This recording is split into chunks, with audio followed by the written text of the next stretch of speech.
Hello everyone, আবার একটা ছোটো মিনি ব্লগ নিয়ে চলে এসেছি আপনাদের মাঝে। আজ আমি পৌঁছে গেছি ঠাকুরনগর ফুল মার্কেটে।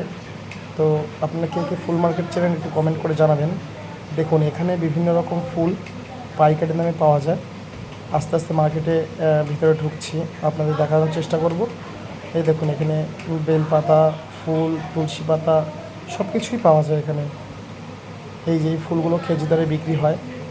বাড়ির যে কোনো অনুষ্ঠান হলেই এখান থেকে আপনারা এসে নিয়ে যেতে পারেন। খুবই সস্তায় পাওয়া যায়। দুব্ব দেখুন কী সুন্দর। এই হলো নীলকণ্ঠ ফুল, খুবই ভালো লাগছে দেখতে। পদ্ম ফুলগুলো দেখুন। এখানে বিভিন্ন রকম ক্রেতারা আসে, তাদের ফুল নিয়ে আমরা কিনে নিয়ে আসি গিয়ে। তো দেখুন, কোনো বার্থডে অন্নপ্রাশন হলেও আমরা এখানে গোলাপ দেখুন কী সুন্দর সুন্দর গোলাপ রয়েছে, এখানে রজনীগন্ধা রয়েছে। ফুল মার্কেটটা খুবই সুন্দর। এটা ঠাকুরনগর স্টেশন থেকে 2 মিনিট লাগে, পায়ে হেঁটে 2 মিনিট লাগে। দেখুন গোলাপ আর গোলাপ চারিদিকে। ভিডিওটি কেমন লেগেছে আপনাদের কমেন্ট করে জানাবেন। ধন্যবাদ।